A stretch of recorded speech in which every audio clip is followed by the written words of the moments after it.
Alright, I saw the Quiet on Set docuseries and I want to make a video on it. I'll try not to go over every little detail and only hit on controversial points or things that I want to expand on, since there's already recaps out there and I don't need to recap it. The docuseries is nasty, not really something that needs a scene by scene recap from me. Also, limited pictures for this video because yeah, a lot of that stuff was unsettling to look at, not gonna lie. Alright, so the Quiet on Set docuseries talks about the dark side of what was going on these Nickelodeon sets in the Dan Schneider era, which was around late 90s to around the late 2010s. The first part talks about the terrible workplace environment for not only the child actors, but the female writers as well in the late 90s, early 2000s time on shows like All That and The Amanda Show era. The second part tries to wrap up the All That and Amanda Show stuff and transitions into talking about the predators that were allowed to work on these sets. The third part is exclusively about the Drake Bell story and how Brian Peck manipulated his family and was able to create situations where he could be closer to Drake, and the documentary kind of took a turn from the Dan is creepy sentiment and painted him in a positive light because he was the only one at Nickelodeon that was there for Drake. The fourth part wraps up the Drake Bell story and shifts over to covering that Zoe 101, iCarly era to when Dan was let go of in 2018. After Dan gets an episode of defense from Drake, the documentary goes back to talking down on Dan Schneider and questioning some of the adult jokes that were present in his shows, and they talked more about how he wasn't the best person to work with. And the bonus fifth episode that I delayed this video for was certainly a bonus episode. It was the same length as the other episodes, but it didn't have as much content to cover, didn't have much new content. It was mostly just catching up with some of the participants after the documentary was released. Alright, starting with part 1. This isn't something that I can expand on more other than simply just calling it nasty, but I've got to say, out of all of the inappropriate jokes that were talked about in the first part, the Penelope taint thing disgusted me the most. Like maybe with the nose boy thing and the shoulder pads looking like wieners and the quote unquote snot shot, just maybe there's some leeway to say it wasn't intended to be that way, it wasn't intended to be inappropriate. But the Penelope taint thing definitively was, because even Dan pressured the female writers to cover for him when he was questioned about it by the Nickelodeon executives. Alright, so a taint is in that butt and genital type of area. Not gonna lie, that's my first time finding out what a taint was. Also, the fact that it's not common knowledge, at least to me, like I wasn't taught about it in school and I never hear about it on the regular. That just makes it even more disturbing, because that means that Dan probably had to go out of his way to look it up and really dig for it. And it's just kind of disgusting that Dan thought it would be an appropriate role for a young child to play on a show that's being watched by children. So the taint thing, disgusting. Now for the female writers. Basically, a little rundown is that there were two female writers, Christy and Jenny, that were hired for the Amanda Show. And to be hired, to even get in the door, they had to split their salaries. And while they were working for Dan, he created a very uncomfortable work environment for them, one where they couldn't really push back on anything in fear of losing their jobs. He was watching adult videos at work, saying misogynistic comments. He even scolded one of the writers for jokingly calling him out for not living up to his bets. And while one of the female writers was telling a story, he pressured her into leaning over the table and acting like she was receiving some very R-rated activities. After she left, the remaining female writer was offered a 16-week contract to work for 27 weeks on another season, while a man with no credits was offered a full salary. And the last straw for her was when she was in a room full of guys, the writers and Dan, and after she pitched her idea, Dan asked if she gave some adult activities through the phone. She just said that she couldn't be the only woman in that world with Dan, and despite it being her dream job, I love her decision to quit. That just has to be so horrifying. Even though when there were two female writers, the mistreatment was still going on, but at least they had each other to relate to look out for, and to confide in. But when she was the lone female writer there, all of that got taken away in a place that was already hard to speak up in, because that basically means termination, or at least very harsh mistreatment. In an effort to get fair pay, when Dan found out about that, he threatened one of the female writers and said that if she was conspiring against him, she's never going to work for Nickelodeon again. And after these threats, she was probably going to have to either be in rooms alone with this guy, or in rooms with this guy where she's the only woman there. That's probably just a claustrophobic feeling. I'm not saying that writing staffs should have a 50-50 split between men and women, because that's just not realistic or fair. Like, hiring should be based on the quality of work rather than demographics and trying to fit a quota. But I feel like such a disparity like this, where there was only one woman on that writing staff, should be heavily avoided. I feel like if there were just 2 or 3 more women on that writing staff, in addition to the 2 women that were already there, then that might have made a big difference, and the women could have felt safer and had their voices heard more, stuff like that.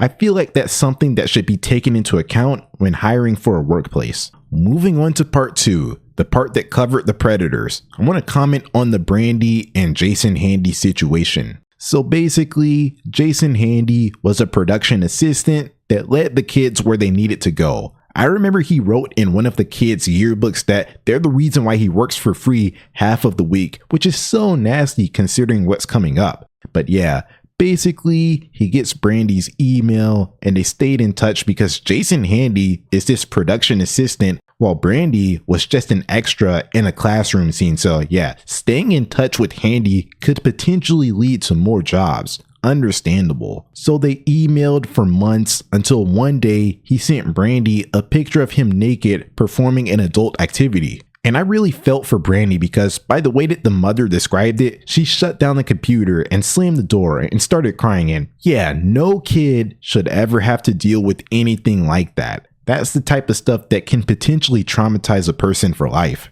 But yeah, this left the parent with the decision: either call the police or don't call them. But she opted not to because she didn't want people to think that she was a bad parent. Now, I have a decent bit to say about this. I saw the mother getting criticism because she was more focused on how she would come off rather than the safety of her own child. Now, going into this, I originally wanted to give her some grace because that's a pressure-packed situation where you have to make a judgment call, and from the way that this was described, it sounded like the mother was the only one making decisions. It's easy for people on the outside to say what they would have done in hindsight, but you never know how you'll react to a situation until you're actually in it. And I wanted to come up with some plausible reasons why the mother didn't call the cops, like what will the family situation look like? What will they think of her now that she let that happen? Will she ever be trusted around kids again because of this failure? Could this situation and the controversy from it have potential ramifications when it comes to her job, how she puts food on the table?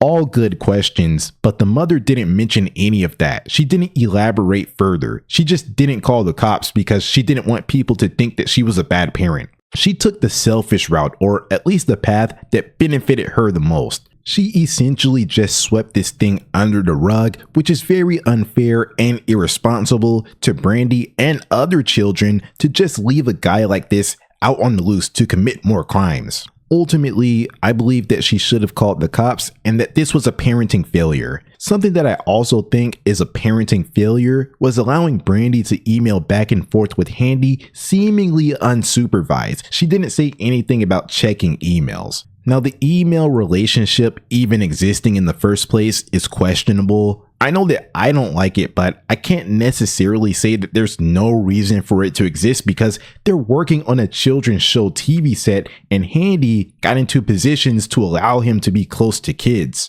But if there's going to be this type of relationship, at least have a monitoring system in place. Maybe this behavior leading up to the pictures being sent could have been tracked and Brandy could have been saved from seeing those pictures. Never know. But I don't want this parenting failure to distract and take away from the fact that Jason Handy was a criminal. a guy that had 10,000 pictures of children, a lot of which was corn. He had the underwear of a 7-year-old girl, and he literally wrote in one of his journals that he's a full-blown creeper. All he gets is 6 years of prison time, which I'm conflicted on. When compared to what another creeper in this docuseries got, it seems like a lengthy sentence, but nah, 10,000 pictures of children, like, that's all I have to say. It's not a one-time thing. This is probably years of work gathering all of that stuff up, so it was disappointing to see Jason Handy get such a soft sentence and make it so that he could roam the streets again in a little over half a decade.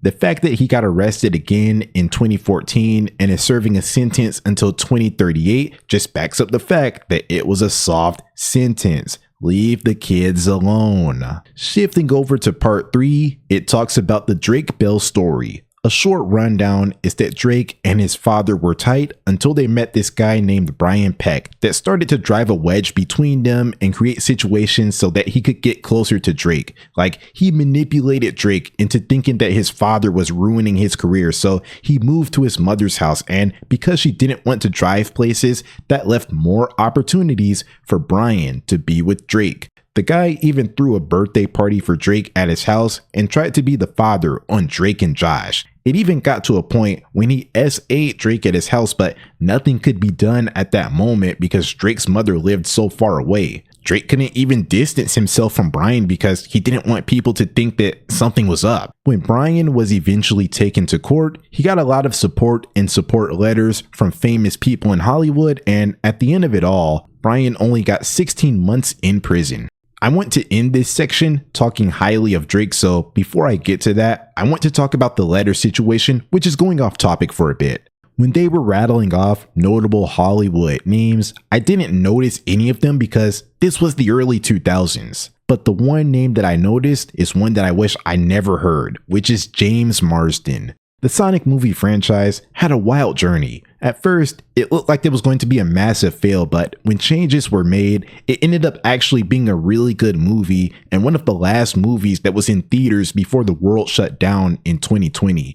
Really good time, so I don't like that now there's a dark cloud hovering over the franchise. I've seen some calls to boycott the Sonic movie 3, which I just can't go through with. I already saw a similar boycott attempt happen earlier this year or late last year with one of my favorite shows, Abbott Elementary, where people were calling for this one actor to be removed or for the show to be canceled because they were joking about their son's wiener. In both cases, I just think it's too much over one person, and it's very unfair to the others that work on these shows and movies that haven't done anything wrong. Like, these are passion projects that people put a lot of work into. They can't just tear it all to the ground when one person says or does something problematic or controversial. Also, in James Marsden's case, the letters were sealed for over 20 years, so the casting crew probably didn't know about this. And according to Joanna Kearns, her letter of support in this situation was based on misinformation, and she never would have written it if she had all of the information. I don't know what information James Marsden had, but that's the point. There's just not enough information out there to take these strong stances. Ultimately, I think that judgment should be suspended until James Marsden speaks out about this and says how he feels about it today, 20 years later, if he chooses to, which at the time of this recording, it's been a few weeks since the first 4 parts of Quiet on Set released, and James Marsden hasn't said anything that I've seen.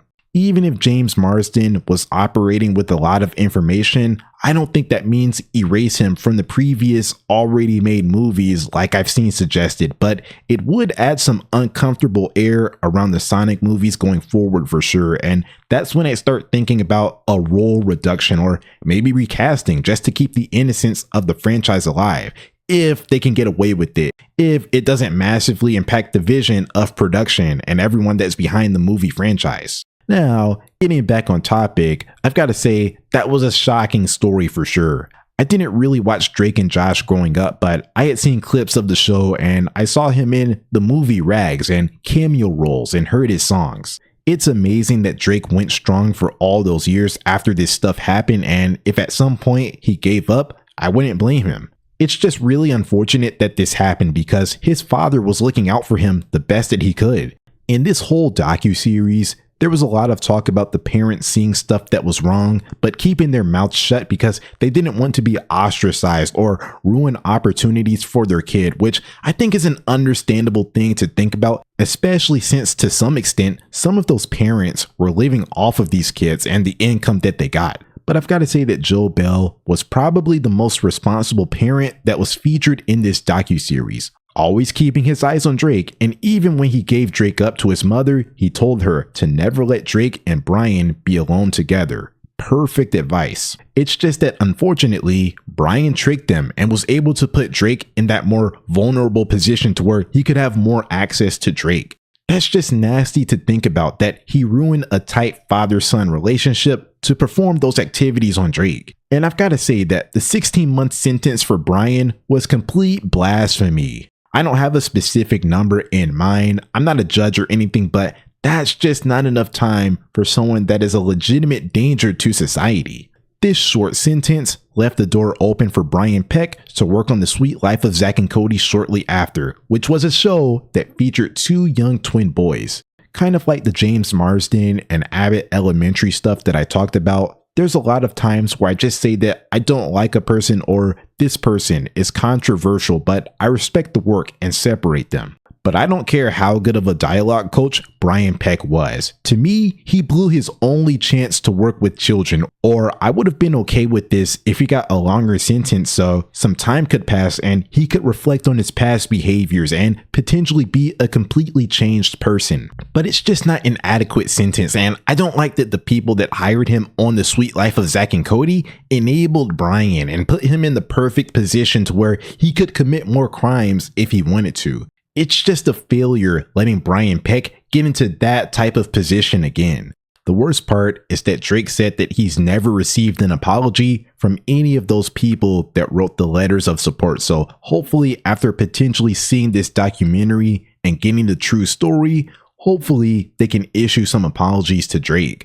Now on to the fourth part that takes a look at some of these adult jokes that were allowed to air on Nickelodeon. I've always heard about the Ariana Grande videos on the Slap, but I had only really seen a few clips and never really looked into it because the Slap videos just weren't the main Victoria's show. But after seeing them on TV laid out like that, I've got to say that it's disturbing to watch, especially when she's squeezing the potato. And she probably wasn't alone, I would guess, but just the illusion that she and a camera guy were alone in a room and he was recording her performing all of this stuff, that's disturbing to think about. Probably not what happened, but that's the way that it's presented in those Slap videos. Because of this stuff, there's a rumor or theory going around that the reason why Ariana's career took off and Victoria's didn't was because Ariana accepted all of the weird Dan Schneider stuff and Victoria didn't. And while I think that, hey, maybe Ariana was just destined to have this massive career and Victoria wasn't, I can't ignore Dan bragging about how he loves it when the cast gets sassy because he can put them in any horrible predicament he chooses. And I can't confirm this because I haven't watched Victoria's in a while, but I hear that Tori was taking a bit of a backseat to Kat in the last season. They were trying to work her in more. And Ariana was placed into Sam and Kat shortly after, even though the show was supposed to be just for Jeanette, according to Jeanette. I don't know what all happened or if there was anything that happened, but I've got to admit that it's sketchy and I'd like to know if there's any correlation. Getting back to Victoria's and the adult jokes, for the longest time, I found this one episode of Victoria's to be so off. It was the Breakfast Bunch episode. Like they were talking about daddy issues and vegans and tacos, and Andre was running around the room and I was just sitting there thinking like, what even is this episode? What am I watching? But when Victoria's got popular in 2019, 2020, and there was more coverage on the show, I actually found out that the episode was a parody of the R-rated 1985 film, The Breakfast Club. After having watched it, I know what all of that stuff means now. It's a head-scratching choice to make a parody of an R-rated movie that was released way before the target audience was even thought of. They're not even going to know of the original content, nor should they seek it out, so it just brings into question, who was this episode even made for? I don't find it disturbing on the level of the discharge jokes and the Ariana slap videos, but it is a puzzling decision, and